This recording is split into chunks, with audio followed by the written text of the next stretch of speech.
Welcome back to Sidewalk, Skyline podcast. My name's Kevin Rogers, and on today's episode, I've got a good friend of mine, Joe Ritchie, and in fact, we got to look at each other's mug several times a week because we work together. And welcome, Joe. Good to have you on the podcast. Yeah, right on. Actually, pretty excited to be on here. I've watched some of your stuff before, and it's an honor, just a privilege to be on one. So, Well, thank you. I'm kind of a big deal. Yeah. So I wanted to have you on. This podcast, of course, is about, God at work in Canadian cities and a lot about urban ministry. And you're here, you're right in the thick of it.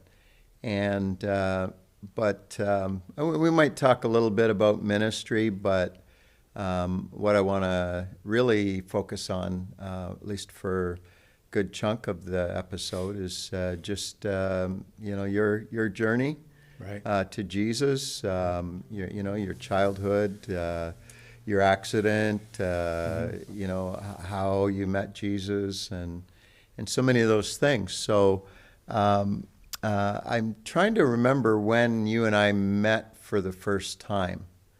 And I'm thinking it was probably at like a section ministerial meeting or something. It would have been quite a while ago, and it may be more of a in passing kind of like, hi. Yeah. Those kind of things. Yeah. You definitely had longer hair and less beard back then. Yes. Yeah. Yes. I went for the inversion. Yeah. And yep. It works. Yeah. Yeah. Well, let's just go right back to your early life. Talk to me, and I've heard your story many times, Yeah. but for the sake of people listening to the podcast, I think it's a story worth repeating. So Thanks. You don't need to skip anything because I've heard it before. Okay. So Yeah. take us away. Well, I've said it probably a lot during in giving my story. I didn't grow up in church. That was not where my life ever was as a child, as a teenager and young adult. That was not where I was. I was not a guy that was raised to believe in God, to care about God, to have any of that kind of relationship. Period. So. Knowing anything churchy, knowing anything of the Bible or what Christian ease was, I had no clue about that stuff. Yeah. And that's my upbringing. So Right. that's how I was raised, right? So my mom and dad, we lived in Bell River, right on St. Charles Street, kind of kitty corner to the Catholic Church.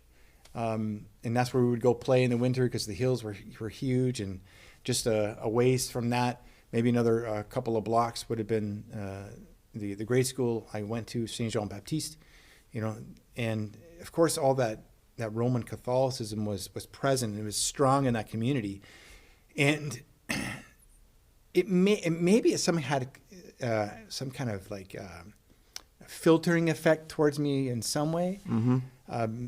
Because I went to that grade school and I went to that church on occasion, but I didn't believe. Yeah. I had no desire to believe.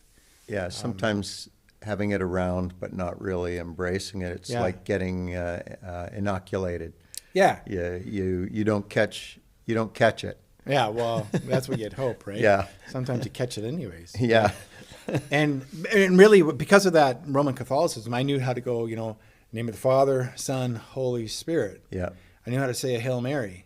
Stand up, sit down, go outside for a smoke. That's exactly right. Yeah. And I became an altar boy and stole the wine. But I mean, prior to that, that childhood life, it was kind of rough, that childhood life, because, I knew my dad had loved me, and I knew my dad's love as a 4-year-old boy. This is knowing my dad's love, this story. 4-year-old boy, I was really sick. I don't know, maybe had a nasty flu, and my mom just didn't feel like she could handle me being so sick.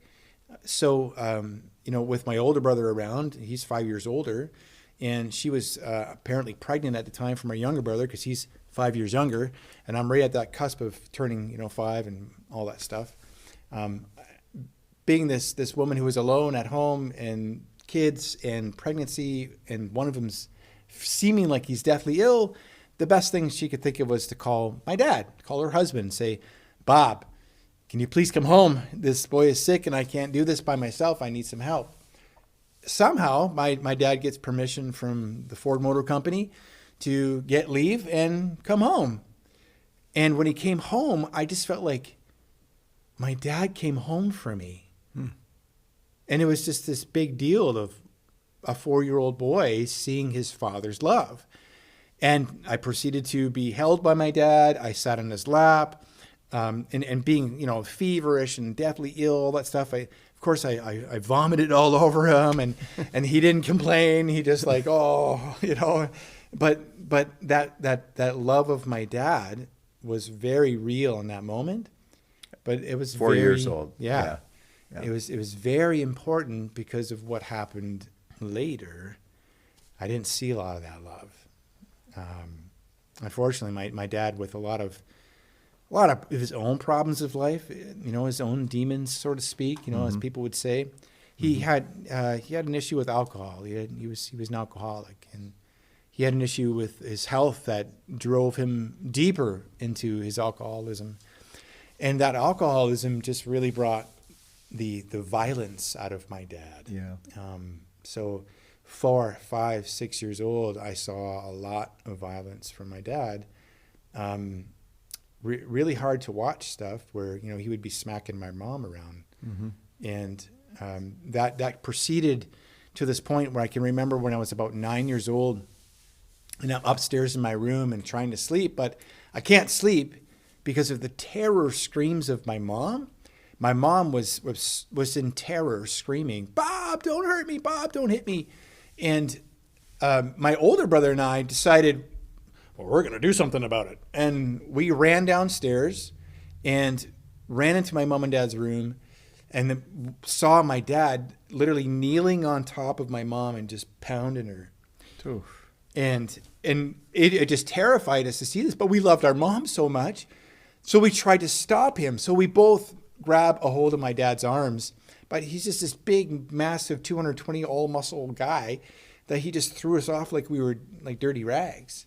So that's what happened to us. We flung off and we landed and hit the walls, and my brother hit the closet. And I can remember just being in terror in that moment of what was happening. And my brother bursting in tears, and myself bursting in tears, but my dad stopped and he looked at us and he looked at my mom, and something like he realized what he was doing. Like he was lost in that moment. So he kind of came to and stopped and got off and left. But I was only 9 years old, and it's really, it's just a horrifying experience, right? Yeah. But that didn't, that was a common experience at home. My dad would be this loving guy during the day. My dad played catch with me. My dad threw the frisbee with me. My dad, taught me how to hold a baseball glove in my hand, and it was his glove, and how to whip that ball. And we went fishing all the time. He was this super amazing, loving guy, and had a lot of people that loved him because he was an amazing musician and singer, and he could play the guitar just just wildly good, and it was all country music usually, that kind of thing. So he had a lot of that character that people were really attracted to and really loved and liked. But then there was this Dr. Jekyll and Mr. Hyde thing going on, that he was this terror in the evening because he would get all drunk and violent. So my mom and dad split up a lot, constantly would split up. And one of those times, there was too many to count, but one of those times was the first time that something happened where I felt like I know now what it is. I didn't know what it was then, but I made an inner vow. I made this inner vow, and I was, again, only 9 years old. My mom and dad were split up. We were at this place called Green Acres Motel in Bell River. And my mom had a place to stay that was safe. We needed safety from the violence of my dad, so we were there. My mom and us 3 boys, because I was 9. My kid brother, younger than me, he's 5 years younger, so he's only maybe 4. And then my older brother, so 5 years older, he's maybe like 14. And there I am, this 9-year-old kid. But it's late at night and we're all trying to sleep. And we're in the bedroom, and I hear this yelling, and I hear all this yelling. So I kind of wake up from being asleep, but my brothers stay asleep. And I go out to the living room, and I hear my mom and dad. It's them yelling, but it's during the summer, and my mom had opened the door, but she left the screen door, that storm door, closed with the lock on, thinking my dad can't get through the locked screen door. Yeah, right. But the window for the screen door was down, so they could let the breeze in because it was hot in the summer, right? Yeah. So they were yelling at each other. And as I walked in the living room, I watched my dad punch through the screen and knock my mom out. She just fell to the floor and crumbled, just like a pile of wet clothes just on the floor. And I thought, you killed her. Oh my goodness. And I went down to the floor and I held my mom. And I was crying out, Mom, Mom. And I looked at my dad and I said, I hate you. And in that moment, I didn't, like I said, I didn't realize it then, but I know what I did now. I made this inner vow that I would never be like that. I would never be that drunken, violent person that he was. And I would be a protector of my mom from that point on. So 9 years old. 9 years old. Yeah. I want to protect my mom, right? Yeah. And those moments kept happening, but a lot of terrible things happen to people that you just don't you don't have control over. Yep. You don't understand when those things are going on, and in that same time of that 9-year-old boy, all this stuff is happening, all these terrible things. And like I said, my mom and dad split up a lot, and we would go all over the place. We would, my grandparents, neighbors, and aunts and uncles, and we just try to go find safety. Yeah. One of those times happened to be a time where we went to a neighbor's, and they had a teenage son as well. And well, I'm only 9, and he's about 5-6 years older than I was. But it was his opportunity to seize a moment and take advantage of a vulnerable 9-year-old boy and molest me. So all these terrible things are happening. Yeah.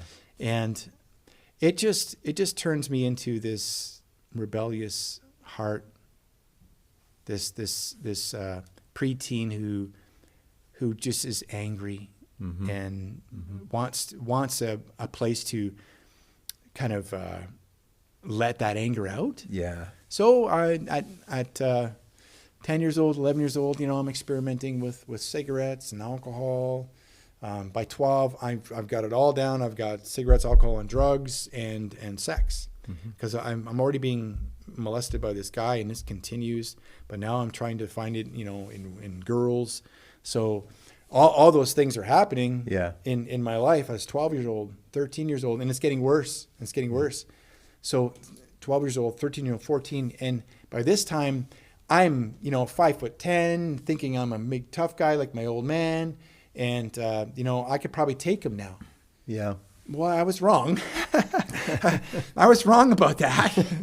And of course, my dad had, I was 15 now, and my dad had picked me up by I think these are called your trapezoids, these muscles right here in your neck, your trapezoids. He literally grabbed me by my trapezoids because he was so angry once, picked me up off the floor and threw me about 10 feet.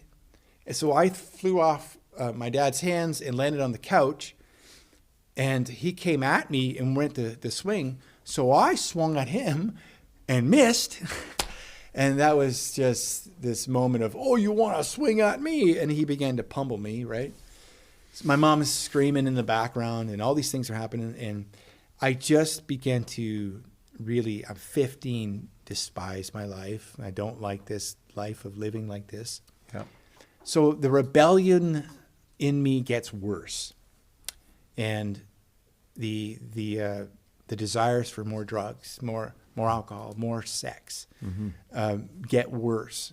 And well, that led to stealing cars. So that leads to stealing cars because I had this girlfriend who lived way too far away to walk there. And it was a really long bike ride to get there. So it made more sense to steal a car.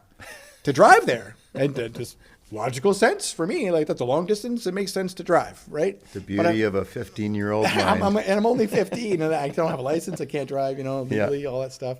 So I began to steal my parents' car in the middle of the night. Mm-hmm. The very first night I do it, my dad busts me. Right? And, gives me a good whooping. Mm-hmm. And you think I'd learn my lesson from that? No. So I do it again. A friend of mine thinks, wow, that's a cool idea. Mm-hmm. Sounds like fun. I won't get beat up, though, because my mom and dad won't do that to me. So I'll steal liquor. Let's go. We'll take rides in my mom's car, my dad's van. Yeah. So a buddy thought that was a good idea, and we did it with his mom and dad's van and car for a bit. But I kept getting busted by my dad. I got busted like 3 times. Mm-hmm. And finally, he, funny enough, we don't believe in God. We don't, none of that stuff is part of our lives. He sent me to the Catholic Church. I don't know what to do with this kid. He's got a demon in him or something. So he sent me over to the Catholic Church to maybe have the priest talk to me.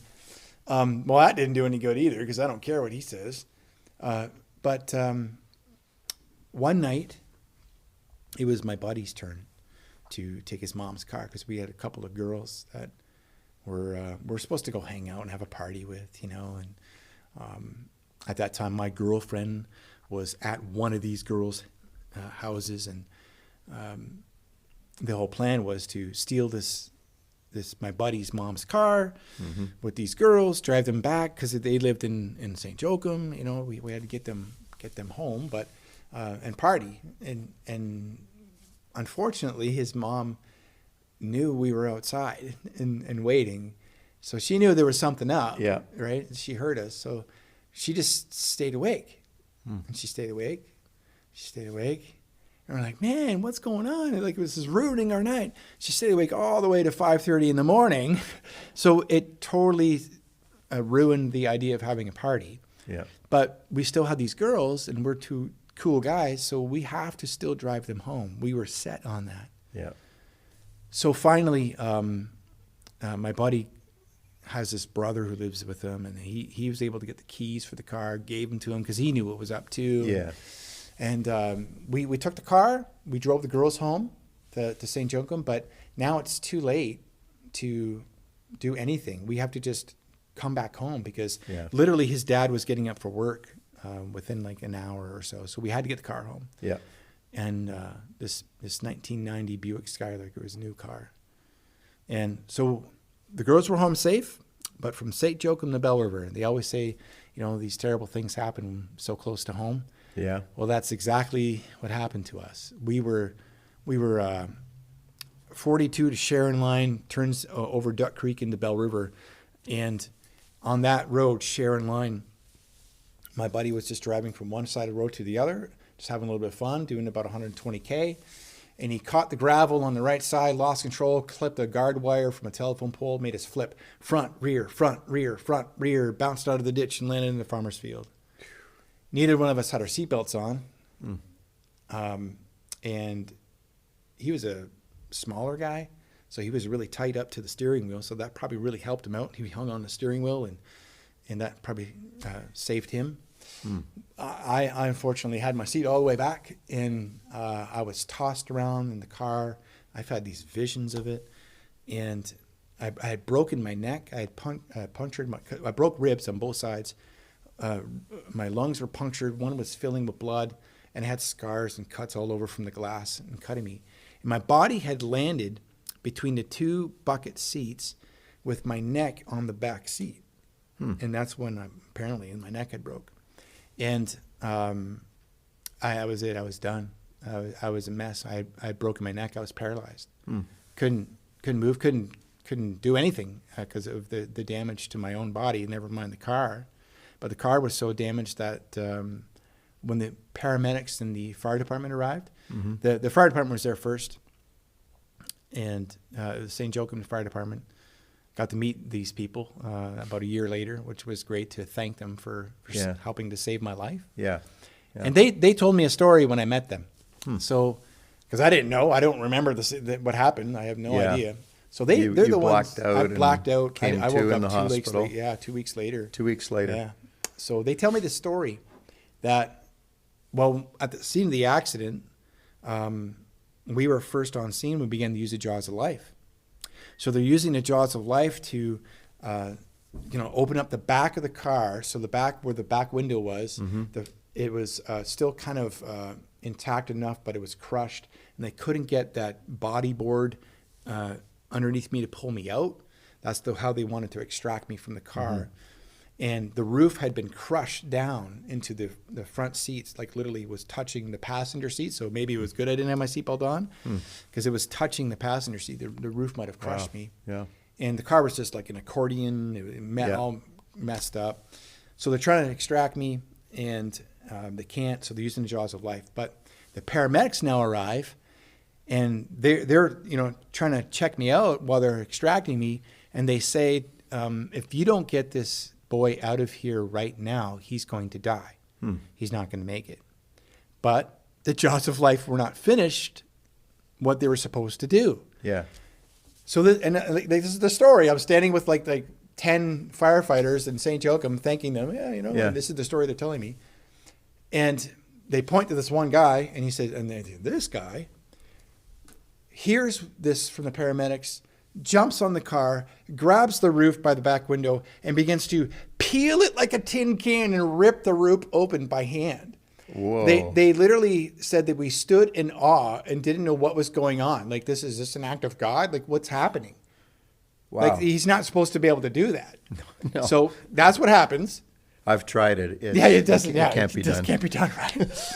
And then the paramedics were able to extract me. So as they extract me from the car, I clinically died. Literally clinically died. They put me in the ambulance, and they said from Sharon Line in Bell River, which is way on the east side, all the way to Banwell Road, I was gone. That's how long I was gone. To Banwell Road, that's like, it's got to be 10 minutes. Oh, easy. Yeah, they didn't time it or nothing, but yeah, from east side of Bell River to Banwell Road, I was clinically dead. Wow. Finally, I come to. They bring me to Met Hospital. They bring me through Emerge. I died again. They timed it this time, 6 minutes. They call my mom and dad. Mrs. Ritchie, she answers the phone. Your son's been in an accident. You need to come to the hospital. So she tells my dad, and he just says, get that effing blah, blah, blah, and bring him home. I'm going to kick his. He's all mad at me, thinking he can, punish me again. Right? Yeah. But little did my dad know I could not come home. Yeah. My mom went to the hospital by herself, with my kid brother, actually, and found out that I can't come home, and called my dad and said, Bob, Joe can't come home. You need to come here. But now it's been a few hours, so my dad was up drinking. So he went to the hospital with a bit of a buzz on, and he just caused a scene and, blamed my mom. It's all your fault, all that stuff. But he calmed down. And they made some decisions because the doctors were saying either put a halo on, which is this medical device that sits on your shoulders with these bars that go up with a ring around your head. Protect your neck. And keep it in place. Screws right in your skull. Like wow. it doesn't go like deep in, but they screw it enough it in. But I already had some of that. I had what is called traction. So I had some screws in my skull already, and it kept my neck straight because they wanted to decide, do we do the halo or do we do surgery? So my dad said, do the surgery. So they brought me to Olette campus, and they did a fusion on C5, C6, and C7. So kind of high on the neck. Not crazy high, like Superman was like, I think C1 and 2. Yeah. But at C5, I woke up 2 weeks later. I wasn't in a coma or anything like that, but I was not conscious. So for 2 weeks, not conscious. But then one day I just opened my eyes and I was conscious, and I'm looking around. What is going on? I had no idea what happened. Yeah. And I had no idea where I was. Yeah. But I had tubes coming out of my nose. I had tubes coming out of my chest for my lungs to drain my lungs. Yeah. And all these monitors all over me and everything.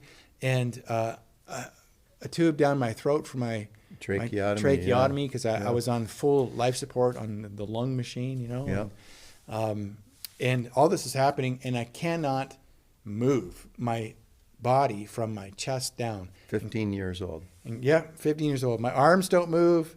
My hands don't move. My legs don't, nothing moves. And I kind of know my body's there in space and time, but like start touching me and I didn't really know where that was, you know? Yeah.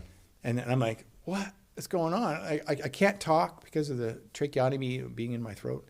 And I can only kind of move my head a little bit, right? I got this neck collar on and I'm like, what is happening? So my parents were standing there when I opened my eyes and they cried and they told me what happened.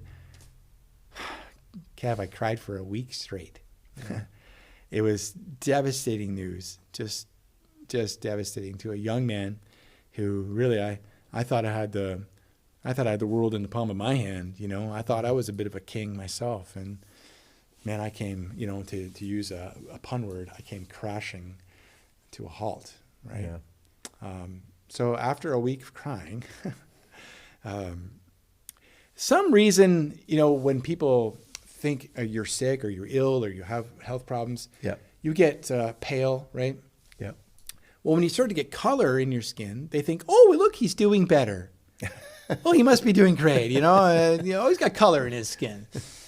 So they thought that about me. And now it's only been a couple weeks, 3 weeks in after being, you know, in the hospital and the surgery and coming into conscious state, crying for a week. Well, this color comes to my face, my skin, that they think, well, let's pick him up. And let's pick him up out of the intensive care unit bed, still on full life support. Who was doing the that? Nurses. Okay. The nurses and the doctors, Yeah. I got all these tubes still all over the place, and I'm still on life support. Yeah. Let's put him in a lazy boy reclining chair, and maybe that'll be good for him. They picked me up. They put me in the lazy boy, and I was sitting up. I can't do anything because I'm paralyzed, completely paralyzed. Yeah. And I remember just sitting there for like a split second or two, and all of a sudden everything went dark, and I flopped. Apparently, I died again. I was clinically dead again. Wow. So they go code blue. They're freaking out. They pick me back up out of the chair and hurry up, put me back into bed, start doing some chest compressions. And after 3 minutes, my heart begins to beat again. Right? Yeah. The weirdest thing happened. I remember it. You remember sitting in the chair and blacking out? I heard everything. Yeah. I could hear the code blues. I can hear my mom and dad freaking out because they were standing there. Yeah. And I heard them, Cole, we got to come out of here because, you know, we need to take care of Joe. And I heard the nurses panicking and I felt the chest compressions. But apparently I was clinically dead, which is just a weird thing to think about. Yeah. That was probably the beginning of me going, what if I died? You know, I heard all kinds of stories about people dying and seeing the light. Yeah. There was no light for me. Yeah. It was darkness. And that was something that made me go, I don't know if I like that.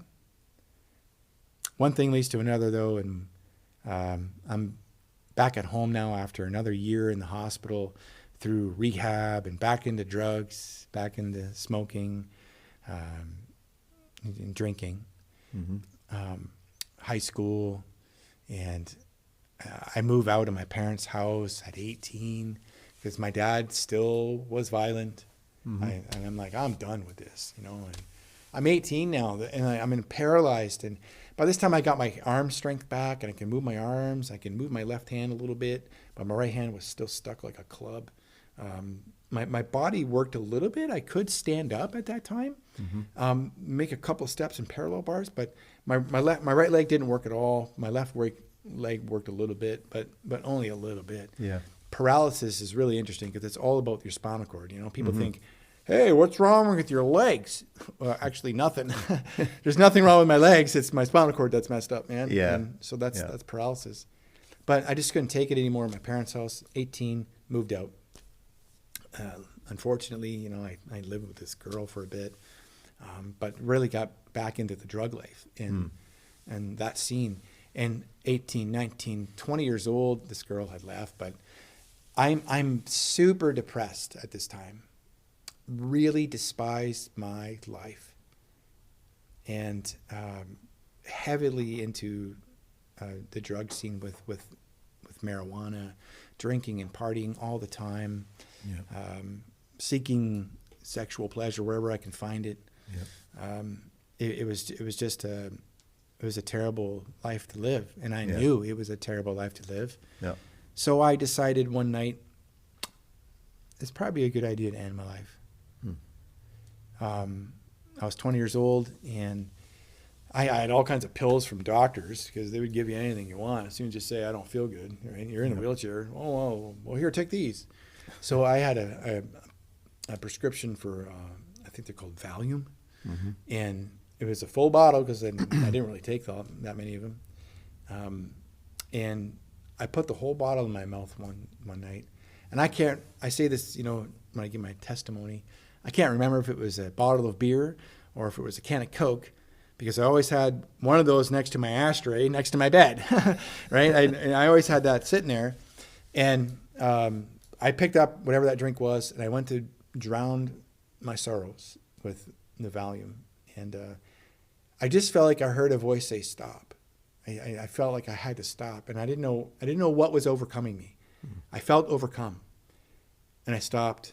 And I began to cry and weep as I spit the pills out of my mouth onto the floor. And I just wept like a baby, because that moment of I was ready to really end my life. That's a significant moment. And all these sufferings I experienced in life, right?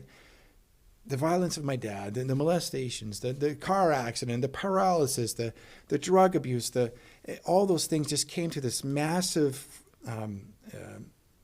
climax where I just wanted it to be done and over with. I didn't want to live. But little did I know that God had a different plan. Okay, hold on a second. I can't believe I still get emotional. I say, okay, so it was another night when I was partying. And by this time, I was actually dealing drugs. I was dealing marijuana through my kid brother to the high school students. It was easy to sell, joints to these kids because, they would just come from high school. I lived across the street. And my brother was going to high school, so it was an easy connection, right? It was, all right, bring him on over. I'll sell it to him. And so I'm selling marijuana to these high school kids, and I'm going to drug dealers' homes that are like very scary things, like things you'd see on TV, And like, I shouldn't be here. Like, this is bad. And then a friend of mine introduces methamphetamine, so I'm trying those. Whoa, those are fun. You just feel like super energetic, but obviously no drug is fun. It's terrible. But there I was doing all this stuff and dealing drugs, and it's another night at my house, and this depression, the suicidal attempt was just a few days before this moment. And I just started thinking, okay, if I'm not going to take my life, what am I going to do? Because I hate this.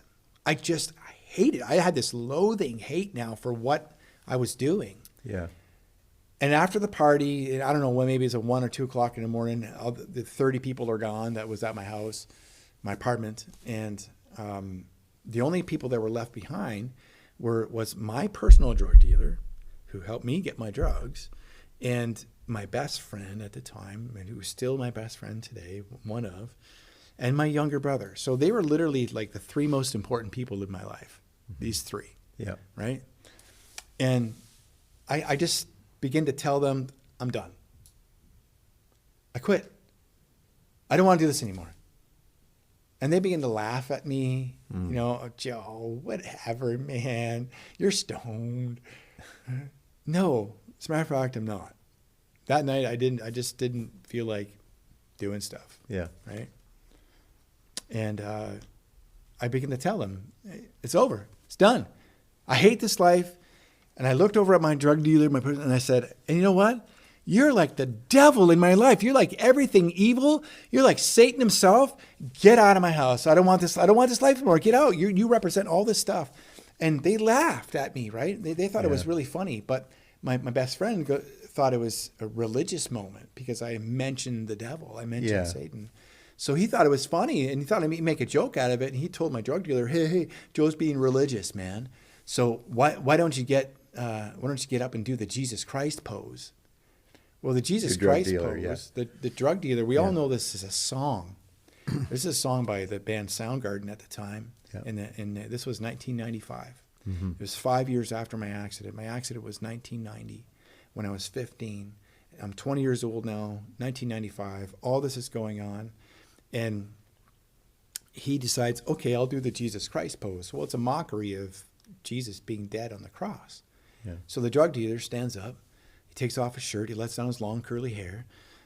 If you ever seen white pictures of Jesus, like pictures of white Jesus, like that's what he looked like, right? Yeah. And that's what he looked like. So he decides to mock Jesus. He puts his arms out and he hangs his head like he's dead, Jesus, on the cross. Mm-hmm. And, this is one of those moments where you go, what? Because I had a supernatural encounter with the Lord Jesus Christ in that very moment. That Jesus, I absolutely believe with all my heart, appeared in front of me in glowing light in the form of a man. He just stood there, glowed in light like in the form of a man. I didn't see any features. I just saw the form of a man glowing in light, and I knew it was Jesus. And I went, oh my goodness, he's real. I had no idea in my whole 20 years that God was real. And here's this moment that God reveals himself to me through his son, Jesus, glowing like light. And that changed me forever. Yeah. Because for the first time in my life, I believed. Yeah. And I was filled with this feeling of love and warmth and joy, and all that depression and the hate and the wanting to kill myself was just ripped out of me and gone. And I was just filled with love and joy. I was like, love. And oh my goodness. And I was telling my drug dealer and my best friend and my brother, did you see that? What are you talking about? We didn't see anything. Oh my goodness, I saw Jesus. Oh, ha, you're funny. Oh yeah. You're high. And like, no, I'm not. I saw Jesus, and I know what I saw. Yeah. I know what I saw. And in that moment, my life was changed. Yeah. And, in hindsight, I know that in that moment I believed. And in that moment when I believed, I was filled with the Spirit of God. I experienced the forgiveness of God through his son, Jesus. Yeah. I had no idea what that was, though, Kev, because I never went to church. You didn't even really know what forgiveness was. No, I didn't go to church. I never read the Bible. I wasn't one of those people. Yeah. So for a couple of years, from 95 to 97, I just kind of wandered around, hearing God everywhere, but not knowing what to do about it. I feel like I'm seeing God in places, but not knowing to do about it because I didn't know. But I played this sport called wheelchair rugby. It's a lot of fun. It's a full contact sport on a basketball court with guys in wheelchairs. Yep. And you carry this ball across the goal line, and everyone's got to attack you and stop you from doing it, and it's full contact. So it was a lot of fun. And because I was this guy who I got almost all my arm strength back as a quadriplegic, that I was the guy that carried the ball. So everyone was attacking me, all right? But it was so much fun because we just crashed and everyone would fall out of their wheelchairs, and I gave this guy stitches once. It was great. And so I played this sport, and there was this guy who played the sport who was a born-again Christian. And I knew he was because, I was part of the group that kind of made fun of him a little bit sometimes, right?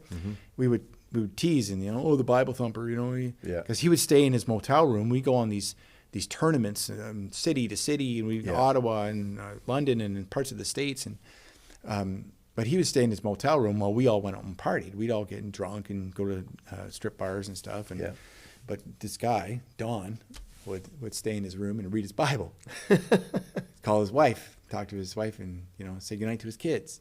Yeah. Well, I happened to be a captive audience with him once in 1997. So this is 2 years after I saw the Jesus light thing, feeling like God's real, but don't know what to do about it. Yeah. So I'm driving with him to another rugby tournament in just London, Ontario. So it wasn't a far trip, and we were carpooling together. Just you and him? Just me and him. Yeah. Yeah. So I questioned him and said, "Hey, I had this experience. Can you help me understand it? You know, like, I don't know what happened to me. Yeah. So he's like, wow, Joe, that's amazing. Why don't you, it was November of 97. And he said, why don't you come to my house for Christmas dinner in December? Sounds great. Why not? You know, I've never met your family. So I went to his place for Christmas dinner in December of 1997. And of course, you know, a nice family dinner with the turkey and all that stuff. But he bought me a present, you know. I'm like, oh, I didn't expect that. I didn't bring anything for you.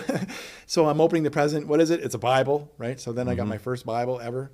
And I'm like, wow, this is amazing. So then he invites me to a Christmas play at this very famous church here in Windsor. I don't know if I should even mention the name or not. You can. I can? Okay. Yeah. Parkwood Gospel Temple at the time, which is Yep. Parkwood Gospel Church now.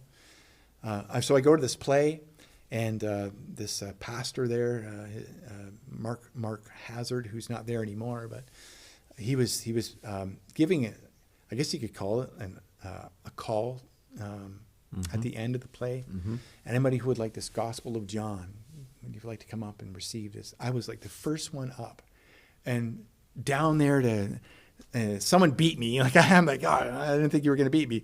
I'm fast in my wheelchair, right? So I received this Gospel of John. I read that. I begin to read my Bible.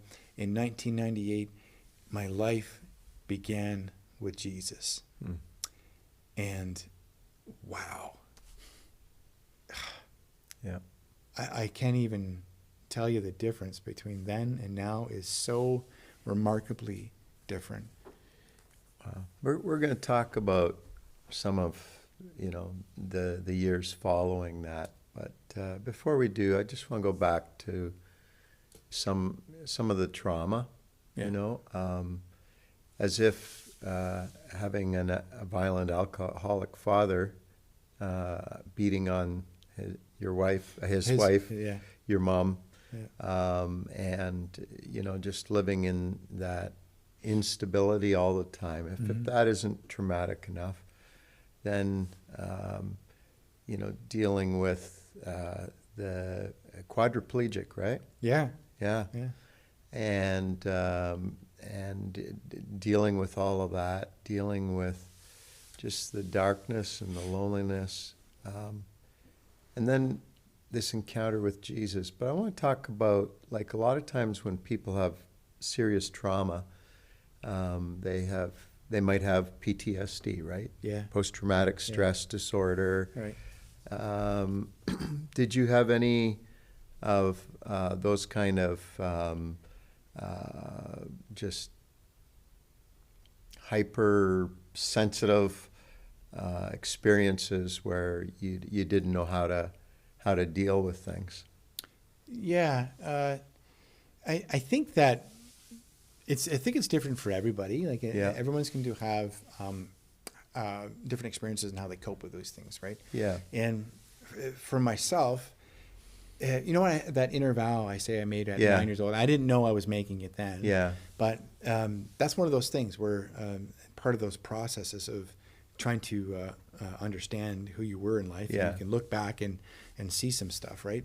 And that was something I decided. I made a decision as a 9-year-old boy. I would never be like him in the violent part of what he was, right?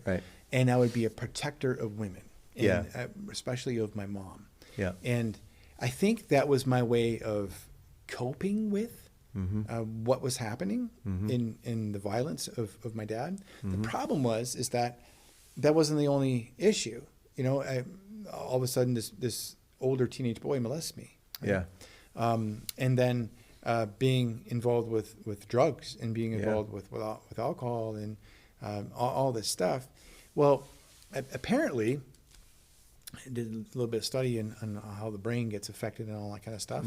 And there's parts of your brain that, you know, all these traumas, large and small, really, really mess that up in our brains. And the ability to even think and choose what can be a morally, ethically good decision really gets muddied up because the brain's being affected in such a way. So what happens for for people, especially me, and I recognize this. Yep. I needed to cope with what was happening, so I needed a drug of choice to make things feel better. Right. And easy enough to smoke a cigarette, right? Yep. And it was an easy one, and plenty acceptable in society. And not so acceptable as a 12-year-old, or right? People frown on that a little bit, but as you get a little older, people don't care so much, right? Yep. Especially if you grow up in that lifestyle. Yeah. People don't care so much. Drinking was highly acceptable in my family, so if you have a few beers as a teenager, no big deal. But it was a way to cope. Right. Nobody liked drugs in my family, and nobody. So the drug thing was something you really had to hide. Mm-hmm. They didn't like that. Sex was another one that was shunned if you were same sex or by yourself, sex, right? Mm-hmm. But if you had opposite gender sex with someone, that was celebrated.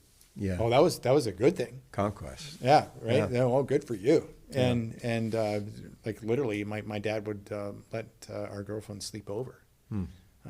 So that it was an okay celebrated thing. So those points of trauma, where you would think PST and PTSD would be coming in, I probably was having some of those things happening, but I was able to cope with them because I had a drug to use.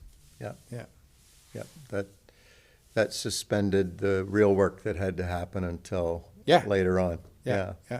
So you have this encounter with Jesus. You begin to read your Bible. You begin to go to church.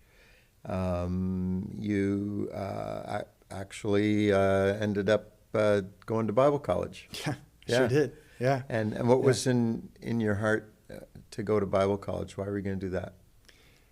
Well, the realization that, oh my goodness, God is real. Jesus really is this person that exists. Never mind existed. He still exists, right? He exists, and he showed himself to me. I felt like so many people didn't know that, because literally no one I grew up with, family members, friends, no one I grew up with ever talked about that, ever really went to church, no one read a Bible. Like none of us. It was an alien way of living. It was an alien way of living. Yeah. So I wanted to let people know that he really is who he says he is. Yeah. I didn't know how to do that. Yeah. I didn't understand what that was going to be like. Yeah. And so in 1998, and I'm reading my Bible and all that stuff, I met a youth pastor at Parkwood, Bob Barwick, and he was great. He was great to give you love, make you feel welcomed, and show you that God has greater purpose for you than you think. Yeah. So that's kind of what he did in me, and he invited me to speak my testimony of how I get saved. I didn't even know what that was. I'm like, well, what's that? Well, it's what happened to you, how you met Jesus. Oh, okay. But come and talk to this youth at a bonfire, And, okay. So I go and I tell my story, and I felt like, wow, I need to do this. I don't know how to do this, but I need to do this. That felt so right. Do you remember how some of the other teens responded to you when you shared your story? It's really interesting how God's calling and plan for somebody, I think, is from the foundations of the world. Yeah. Never mind, all of a sudden when you get it. Yeah. Or I get it now. Yeah. But God has planned this, from the beginning of my life, that I would be this person. This is what he desired for me, what he wanted for me. I messed up a lot of things along the way, right, with choices and stuff. But like those drugs that were coping mechanisms were never right in my life. Those were all wrong things. Yeah. But when I found Christ and the reality of who he is, that woke me up to purpose. Purpose, yeah. And because I didn't believe I had any. Yeah.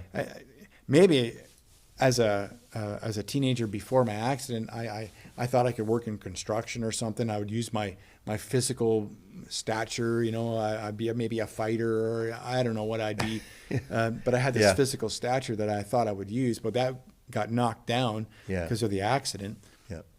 So this purpose that you'd hope to have, the dream you'd hope to have, was completely cut off for me. I didn't think I had any. I didn't think I had any purpose. I didn't think any value.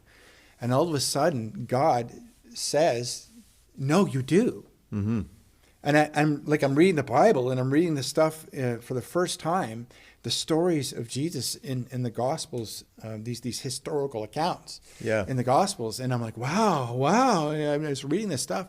I read through some of the New Testament, and I'm like, wow. And I read through Psalms and Proverbs, and I'm like, wow, like everything's just wow to me. And I remember reading some parts of the Old Testament. That was a little bit harder sometimes. But I read in Jeremiah 29:11, 12, and 13. For I know the plans I have for you, declares the Lord, plans to prosper you, not to harm you, plans to give you a future and a hope. Then you'll go and pray to me, and you will listen to me, and you will seek me and find me and search me with all your heart. And I get it. Nowadays there's a theological understanding. Well, that's not applicable today because that was only for them. Well, when I read that was for you. That was for me. Yeah. Because all of a sudden, for the first time, I went, "You have a plan and purpose for me?" Yeah. Because I didn't believe I had one. Yeah. I had no thought of that. So this is coupling the same time that Bobby Barwick asked me to go and speak with these youth at this youth group. Yeah. And what I saw in them was an attentive listening heart to what I had to say, and tears and emotions that were doing something and having an effect. And people coming to me afterwards, wow, that story really touched my heart. Wow, man, what God did in your life is just incredible. God does miracles, because there's a lot more to the story. Yeah. And how God does these kind of things. So these kids showed an attentiveness in this desire to go beyond the story, to understand really not only just who I was, but who God was in that moment. So now you're seeking God with all your heart. Yeah. You've enrolled in Bible college. Tell me about Michelle. Yeah. Because that comes next, right? Right. Well, I mean, it's amazing how things just start to begin falling into place, and miracles and things were happening in my life. One of those wonderful things I prayed for constantly was, Lord, I don't know how I could ever be loved by a woman. Because prior to Jesus, I had thought I had no value as a man. What good am I as a man? What woman wants a man that's broken? And then in 1999, I meet this young lady, Michelle Gallner. And at first, I didn't really think anything other than, and I really mean this, other than, wow, I wonder if she knows Jesus. And that was your first thought. That was my first thought, because she came to our young adults group, and she was new, and she hadn't been there, and I'd have been at young adults for probably about a year by now, and I'd never seen her before. So she's new, and I'm thinking, wow, and same with her cousin, and that came with her. They're new, so I'm gonna try to, see if they know Jesus. But be kind of like, I want to be cool about it. I don't want to be weird or nothing. And so I sat next to her when she came into the young adult room, and waited for opportunity. But so do you just kind of like sneak in? Yeah, I just kind of rolled up and sat next there, But I had no intention of other than wanting to tell her about Jesus. That's really what it was. Yeah. So it came time to write her name, because she was new. So I let her borrow my pen, and she just seemed a little more stuck up or something, snobby to me. And I'm like, well, whatever. Here's my pen, But a couple weeks later, we were able to sit next to each other at a restaurant, because young adults, we go and do our young adult thing at church, but then we'd always go out to eat somewhere, Yeah. and something like that. So here, I think we're at a Swiss chalet of all places, pretty famous for Christians to be at Swiss chalets. But it's in the evening, and there's the whole group of us, maybe a dozen of us that are there. Mm-hmm. And she sat at the end of the table. Well, I fit my wheelchair really good at the end of a table, so that's where I went. And I just was able to now have conversation. Mm-hmm. Well, I was smitten. I was just really, my heart just started to go like a couple extra beats there. Yeah. And it seemed like it was reciprocal, there was something there that she was sending back. So I just kind of went after that. And one night at where she worked at a Taco Bell, I let her know how much I liked her by showing up at midnight on Valentine's Day with one single red rose. And so she came over to my car, sat in my car, and I just gave her the rose and said, I just want you to know I kind of like you. She's like, okay. And that was it. That was the beginning of 25 years later, right? Yeah. So we've been together for 26, but this year will be 25 years married. Wow. Yeah. And an incredible, wonderful marriage, actually. So that was in 2000 when we finally got hitched. Mm-hmm. But it was the same year that I went on my second missionary journey. I was already in Gdansk, Poland once. I went to now, right after I get married. I don't know how smart that was for me. But I get married in July, and then near the end of August, I take off on a mission trip to Monterrey, Mexico. So I do that for another, it was about 3 weeks. But that was the lead up to Bible college. Yeah. So that was the lead up to Bible college. We started Bible college, and there was a group of us that did. So you went after you met Michelle? Yeah. So okay. Yeah. Met Michelle, got married, went to another missionary journey, went to Bible college. It was all bing, bang, boom, just like that, right? Yeah. And Bible college was terrifying. I guess so. It really was, because I didn't grow up in the church. Mm-hmm. So I didn't know anything. Mm-hmm. I mean, I started reading my Bible for a little bit and read, some stories about Jesus, but I didn't know anything. I mean, you start talking about Daniel in the lion's den. I'm like, who's that? Yeah. Start talking about, David and Goliath. I'm well, I kind of know the story, but I don't really know the story, right? Yep. And I didn't know the stories of the Bible. I didn't know a lot of that stuff. But I began learning in Bible college, but it was intense, right? Mm-hmm. It was an intense 1-year course that usually takes 2, and we were able to be credentialed at the end of that year with a recognition of ministry certificate credential.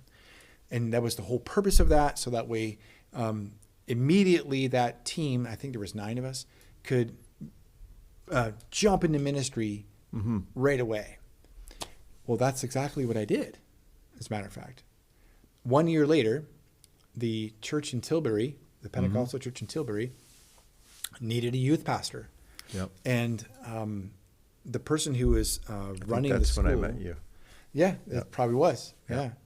Person who was running the school at Parkwood, because it was a distance education program that we did, heard about this and said, I got a guy for you. I want to introduce you to Joe Ritchie. So the pastor there, Bill Innes, heard of me from Wayne, and I got an interview, and next thing I know, 2001, I'm the youth pastor at Tilbury Pentecostal Church, which quickly turned to Calvary Community Church. Right? Yeah. So at this point, grew up in Bell River, small town, come into the city to go to church and Bible college. Now you're going back to another small town. Yeah. And married for a year. Yeah, married for a year. You're in Tilbury. Yeah. You're there for a while, and then you went somewhere else in ministry after that. Yeah. I stayed in Tilbury for a year, but I continued to live in Bell River, right? Yeah. Because it was only a 20-minute drive. It wasn't far. But I was so fresh to everything church life. I didn't know what was going on behind the scenes, behind the door, closed doors, in boardrooms and things. Yeah. And I was just really overwhelmed. I'm still trying to do my schooling at the same time. And unfortunately for me,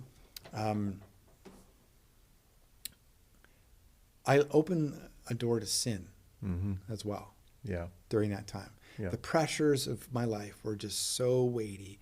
And I decided to open a door because I needed a drug again, right? Right. And, instead of turning to Jesus, like I should have, I opened the door to sin. I opened the door to pornography. And that led to literally a couple of years of that, where I finally confessed my problem to my pastors, went to counseling, told my wife first over everything. Yeah. And she just received me with love and forgiveness and honor. Yeah. And, let's walk through this together kind of a thing. Yeah. And so that's exactly what we did. And I went to counseling, got help, and it was great. It was fantastic. I really felt like I had a deliverance and a healing and stuff, but that it always kept haunting me, and I couldn't figure out why. And it kept haunting me for quite a few years. But I went on from there to 2005, pastored in Bell River, my hometown. Wow. Which was an incredible opportunity for me to be a minister in my hometown, youth pastor. This was great. I thought I was like on cloud nine all over again, right? Yeah. And it was going fantastic. The church was pretty vibrant with anywhere on a Sunday could have been 80 to 120, like just kind of like it is here. And we constantly had services like that. The youth group was great. And that could, vary from, 12 to 32. Yeah. It would depend on the night, right? Yeah. And it was going great, but I really started to begin to feel this desire to pull away from youth ministry, because I really always believed at some point God would use me as a lead in a church. And I really felt like I had to kind of do some things that were going to kind of shift me that way. So I talked with the pastor and the board in Bell River, and this is probably around 2007 by then, because I was about 2 years as a youth pastor there. And said, I'd like to resign. I'm sorry. I really feel this call to maybe be an assistant pastor, because I want to learn the ropes to one day be a lead. And to my surprise, they said, okay, but please don't leave. We love you so much. We think that God really has a call in your life. Stay here and be the assistant pastor. Wow. Okay. So I did. Yep. So that transition actually went really well. The youth group was transitioned to another leader, and I stayed on as an assistant pastor for another 2.5 years. Yeah. Where then I just, in 2009, thought again, okay, I got to move on and do something different. I felt like I had to get out of there. Yep.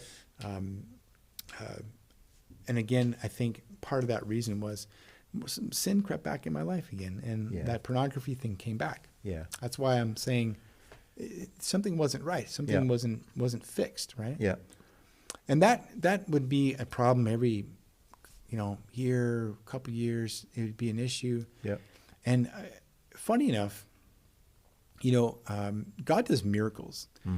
Miracles are literally instantaneous.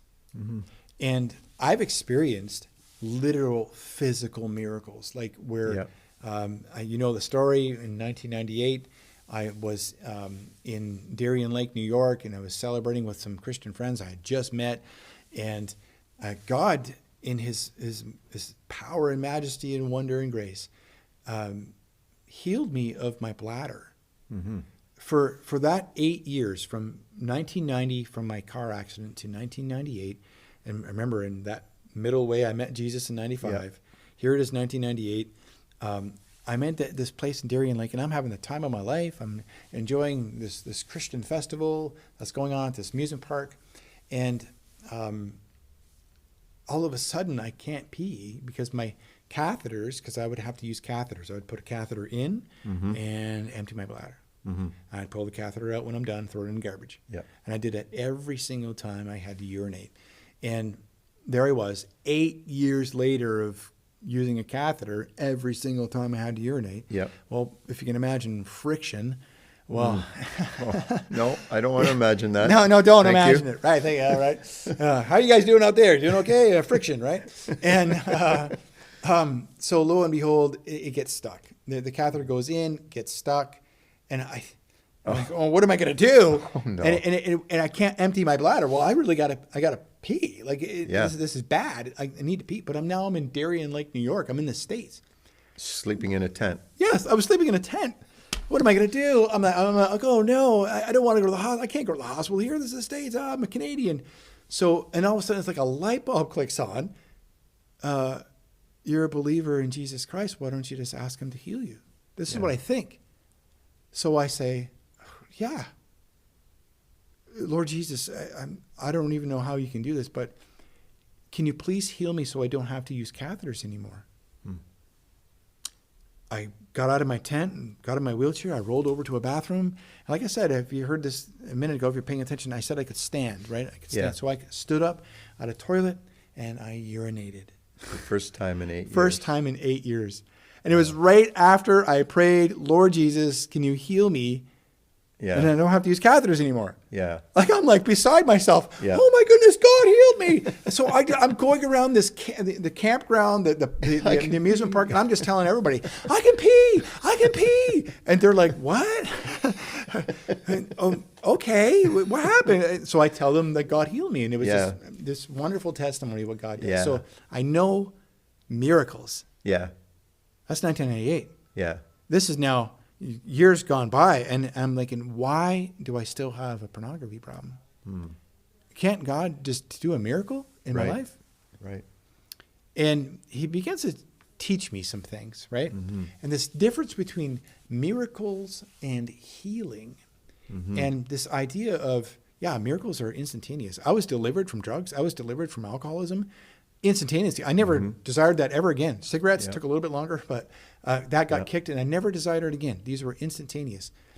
For some reason, God wanted me to really trust him and understand what healing was with this problem with pornography. And what he did in 2014 into 2015, that 1 year, was he began to show me and a friend who had the same problem, that it's not uncommon, first of all. Yeah. This is a big issue, but in the church we Big hide. time, We hide from this, and like it's so shameful, it's so guilt ridden. So we just hide and hide. Yeah. And I opened up to him about it. He opened up to me about it, and we began to share our lives. And we both realized we were both molested as children, and that began the healing. Wow. Going back to I had no idea it was connected. Yeah. I had no idea that I had this sexual problem with pornography years later in my life because of what I experienced as a trauma as a child being sexually abused. So that began a healing journey. Yeah. So we started this. Him and I both started a ministry together, really, and we began it in his home, helping other men, and this freedom occurs, and it was just fantastic. The problem is that I couldn't get rid of the shame and the guilt of that. Right. And so I'm trying to do ministry, and I'm helping these guys out, and he's helping these guys out. We even go back to Parkwood. We go in Mark's Hazard's office. We sit with him with a group of guys because he wanted to know what this was about. So it was this great experience of helping other men. Yeah. And next thing you know, I'm like, but the guilt, the shame. What do I do with this? And COVID happened. Yeah. COVID happened, but something good came out of that for me, and I came back to New Song. Yeah. See, 2015, this is where I'm experiencing this healing in my life. Yep. And in 2015, I started coming to New Song. That's right. And can you believe that was we're 10 years ago? It's literally. Do I get a special badge for that or anything? Is there like I'll buy you a coffee. Oh, okay. Yeah. 10 years go by, I get a coffee. So it'll be a good coffee, though. It'll be good coffee. Across the street. Chance. Okay. All right.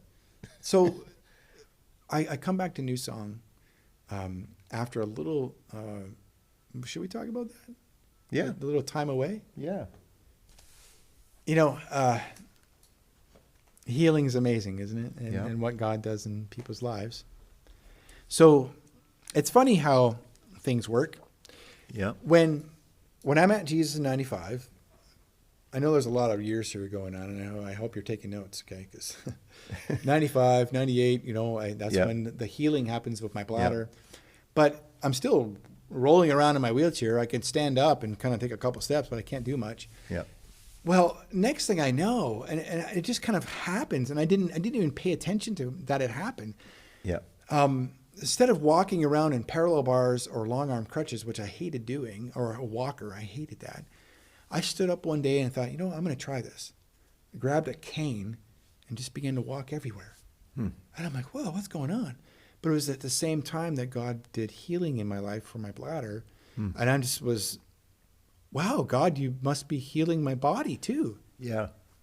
So Yeah. I'm walking around now, climbing Yeah. stairs, climbing ladders, sanding ceilings.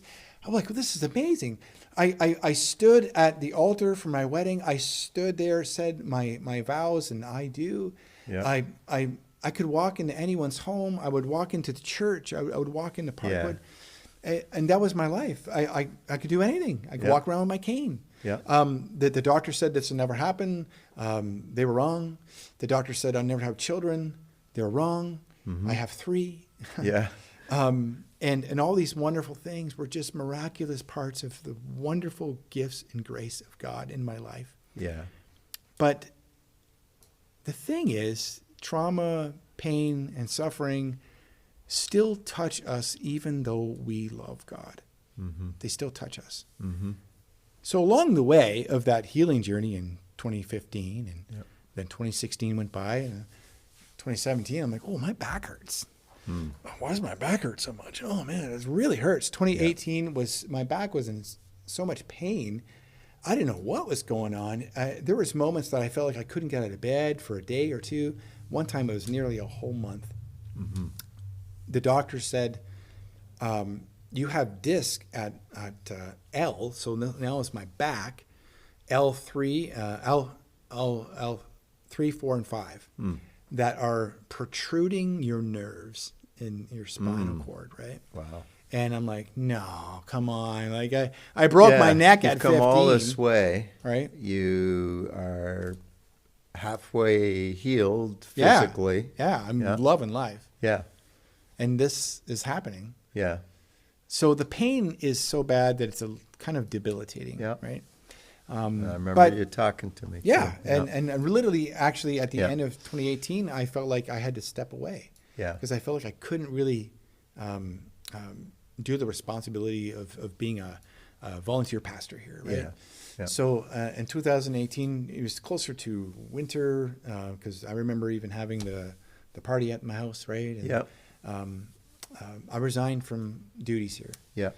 And in 2019, I just laid around all the time at home, waiting for what could fix me, what could help me, and would pray and just hope and believe. And well, I got an appointment for surgery in 2019, and that's it. That's the answer. I thought, yay, I'm going to get surgery, Yep. and it's going to fix the problem. Yeah. Well, they fixed the problem. They fixed the problem of the discs were no longer protruding the nerve. So they go in, they open up your back. I got a scar this big on my back, right? And they open up your back and they shave the disc with scalpels and stuff, and they clean it all up so it's not touching the spine anymore. They put in a couple titanium metal rods and a couple screws and say you're good to go. Right on. Sew me back up with actually it was staples, and I wake up in recovery and go, wow, okay, I should be able to go home in a day, right? Oh yeah, no problem. Wait a minute. I can't move my legs. What's going on? I can't move my legs. I mean, I could walk with a cane before this. What's going on? I can't move my legs. Oh, sometimes that happens. It'll go away. Don't worry about it. Okay. Oh, another day went by and it didn't change. Another day went by, it didn't change. And all of a sudden I'm thinking, what's going on? My back hurts. My back hurts. Why does my back hurt so much? Oh, you're fine. And then I got deathly sick. I was vomiting everywhere. What's going on? So they discovered that I had a spinal fluid leak from a unfortunate cut during the surgery in the dural sac. The dural sac is the Yeah. sac that holds the spinal fluid around your spinal cord and goes up all the way around your brain and holds the spinal fluid around your brain. And the cut leaked spinal fluid right at the surgical site, and it was literally at the shape of a pear at the surgical site, and no one knew. No one knew. And then they found it and went, oh no, that's bad. But what did we do? Because the surgeon was gone for about a week, and then they wanted him to answer, and then they had no answers. Yeah. So they waited about a week with this, and I'm just dying in pain and suffering from this. And Yeah. the whole time that's happening, it's causing pressure and paralysis on my spinal cord. Oh my goodness. So they drain the problem. They drain the leak, this pear-shaped leak in my surgical site, and then it filled up again. And then they drained that one. By this time now, it's too late. This caused paralysis in my spine. For the second time in my life, I'm paralyzed. Wow. So I can barely stand. Taking steps is gone. I lost my ability to urinate. What God had healed all of a sudden is gone. Yeah. My bowels were affected. Even my sexual life was affected. All these things were affected. And I have paralysis now all over again. And I have to say, at first, I was a little upset. I'm like, what? Yeah. No. This, oh my goodness. Oh, Joe, just get over it, right? Yeah, just get over it. Yeah. No way. No. No way. All that darkness as a child, all that darkness as a teenager, that depression, those thoughts of suicide, they came all haunting me again. Wow. Now, this time around, I believe in the Lord Jesus Christ. It didn't mean it didn't hurt. It didn't mean I didn't cry, because I did. And it didn't mean it didn't take time, because it took a little bit of time. Yeah. But I got through that. I totally got through that, and on the other side of that with joy, with love, with compassion, with this belief that God still has a plan and purpose for my life. Yeah. And he's still going to use me even though this happened. And even though this happened, it doesn't really matter in the scope of eternity. You know, there's a wonderful scripture verse, and we don't really understand it well probably in most of our lives. But Paul says of God speaking to him, my grace is sufficient for you. And I know that so well in my life. Yeah. God's grace is so sufficient. Yeah. What Jesus has done is so incredible. I can't imagine ever not believing. Yeah. Now that I am a believer and what I've experienced in my life, the healings, the nurturing, the blessed life, my wife, my children, all those things. My dad coming to salvation 3 days before he died. Him and I restored our relationship as a father and son when I was about 21. We shot pool together. We drank coffee together. We played cribbage together. We became the best of friends again. Yeah. I loved my relationship with my dad. It was such a joy that in the end of his life that God would even bring him to salvation. Like so many good gifts. Yeah. Yeah. And here I am now with this terrible tragedy of being paralyzed again. Yeah. At first it was hard. The darkness came looking and wanting. But it didn't find me. It didn't find me. Instead, when I think about, knowing you the first time when I invited you to come speak here, and you were between places of ministry, I think, at that point, and just talking to you, and seeing how God uses you and who you were, and saying, well, if you ever would like to a place that you were, I don't even know if you were locked into a church anywhere at that time, but we could use some help if you're okay with volunteering, and getting to know you that first round, and then watching you have to step back after a time and then go into that dark time. Mm-hmm. But when you came out of the darkness, that after that, and we were looking, now we're up to COVID time, right? Yeah. And we were looking to hire a bookkeeper, Right. and not to lengthen the story, but you were the guy, so we hired you. Yeah. And along with working part-time as bookkeeper, you also dove headlong into leading small groups, being part of preaching and worship, and just pastoral care. But that grace that you got after the second paralysis, buddy, I wouldn't wish what you went through on anybody, but to see what God did in you, and like your capacity for joy and your patience. you're a pretty patient guy, and we need that around here, because we have a lot of people that we serve here, Right. that are dealing with a lot of brokenness. That's right. Coming out of a lot of things similar to what you went through. Mm-hmm. And so here, now you're not, I mean, you grew up, you were a small town boy, and you were in some small town churches. But now you're in urban ministry. Urban ministry. Yeah. And,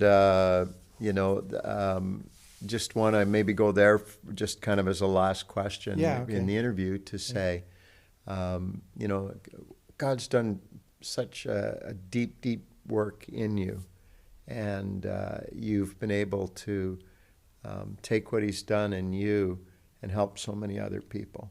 Right. But talk to me for just a minute about, the whole aspect of urban ministry. And are you seeing things working in the city that were different than Bell River or Tilbury or in the suburbs? Right. Yeah. Talk a bit about urban ministry and what your experience of that has been. You're definitely touching on something within my heart there, because, feeling that and believing, not just feeling, I'm really believing God has called me to ministry. Yeah. And that happened very early. Like I said, 1998, that youth group bonfire, right? Yeah. I was like, I want to do this. Yeah. I want to do this. And then thinking, I don't know what that really means. I'll go to Bible college, I guess. Okay, got that, check mark. Become a pastor, I guess. Okay, got that, check mark. Yep. Minister in churches, I guess. Okay, got that. Lead worship, but doing all these things. These are all check marks. But it wasn't reaching that part of me that needed that reality of fulfillment of the call. Mm-hmm. And so I'm at these churches, and it's great. I'm ministering with folks, and I'm helping teenagers, and I'm helping families and stuff. And there was some real good, and I still have relationships with people from Tilbury, from Bell River, from it's still great relationships. So it's fantastic what God does, but something wasn't really fulfilling that reality of I'm called to something different, and I don't know what that is. Mm-hmm. And of course, God uses the pain. Yeah. God uses the trial, the struggle, the trauma that one person would go through in healing them and bringing them through those things. And some of it was really hard to walk through. Yeah. The guilt and shame from that pornography stuff was lifted when I came back here in 2020. Yeah. And we began stuff like Freedom Session here, and helping other men with Conquer series and stuff like that. So now you're going below the surface with people. Absolutely. Deeper. Yeah. And this is where I find a greater depth in the needs of folks in urban ministry. Mm-hmm. It's just so apparent that people will come into a place like this and feel welcome, feel at home, and begin to open with a trusting relationship with somebody like myself. Yeah. Who I hear this often. I feel safe with you, stuff like that, and I trust you. Why is that? Well, the stuff I've been through in my life, the pains that I've experienced, the traumas and all that stuff. Well, here they are now telling me the same stories. Yeah. And I can say, I know this, right? I know and understand what you're going through from my own experience. I never tell people, I know exactly how you feel. No, I don't. And No. It's impossible to ever know that. Yeah. But in my own experience, I understand the pain that I went through, and I know that it hurts and it was hard. Yeah. And I want to walk with you in that hurt. Yeah. Because there is another side. Yeah. There is, like, as you maybe hear the cliche, there's a rainbow at the end of the storm, but it actually is true. Yeah. And I would always point that to Jesus, to God's word, to that relationship with him. And I think if I could end this with this quick little story of how God has that plan. And it's from the beginning of the world and all that stuff, and my life on earth. And I was born in 1974, and just before I was born, my grandfather had said to my dad, "Bob, you need a good job. You're having this family, and all this stuff." And so he had got my dad a job at the Ford foundry right over here off of Drouillard Road. And sure enough, my dad and my grandfather worked there, and they have their time there. But it was through that my dad got hurt at work. He slipped a disc in his own neck, and he ended up on workman's compensation around 1984. So that's where he got heavily into drinking and stuff. But my dad worked with my grandfather at the Ford foundry for those number of years, just before I was born and all the way to 84, right? And then one day we decided to do this site visit Sunday stuff here at New Song Church, and I decided to stay here. And you're giving the tour, and you're telling the people in the tour of New Song Church, this is one of our sites. We have many others.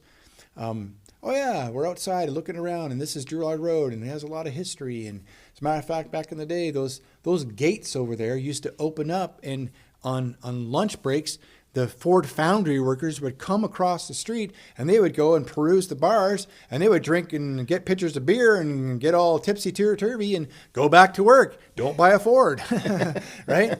And I'm sitting there listening to your tour guide, and I'm thinking, oh my goodness, my dad and my grandfather worked there. They were drunks.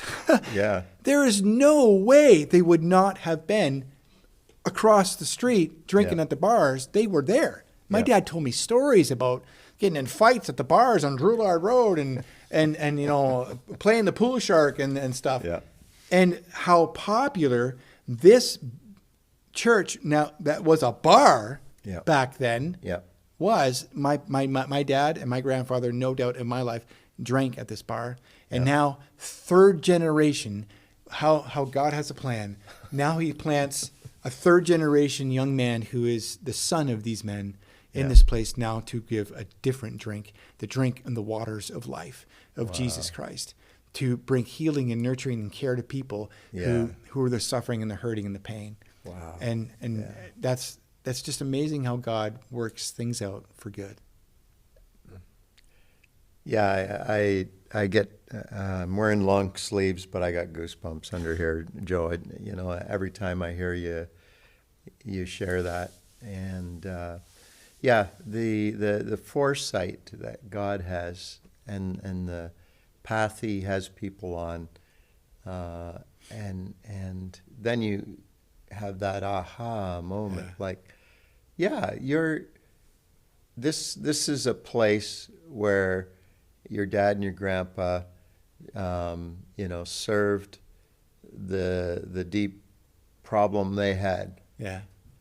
And just intensified it here. Yeah. And now you're here relieving the suffering of others. That's an incredible story. God is good. Yeah. Well, I love you, bro. Love you too, and I want to thank you for being on the podcast today. Honor. And for all those who are listening, on our next episode, I'm going to be talking to Leanne and Thomas Davidson. They're a husband-wife couple that are working with the homeless in Cobourg, Ontario. Cobourg is a small city the other side of Toronto, and they have a ministry called Hope and Light Urban Outreach, and are spending their days as Mission Canada workers, just pouring their lives into the folks in Cobourg that are homeless. It's not homelessness and street-affiliated people. That's not just a big city problem. That's an everywhere problem. Yeah. And so in the small city of Cobourg, that's what they're up to in the name of Jesus. And so thank you for watching and listening to the podcast. This is Sidewalk, Skyline podcast. I'm your host, Kevin Rogers. And keep listening, because the stories that God's people have to tell. Oh my goodness.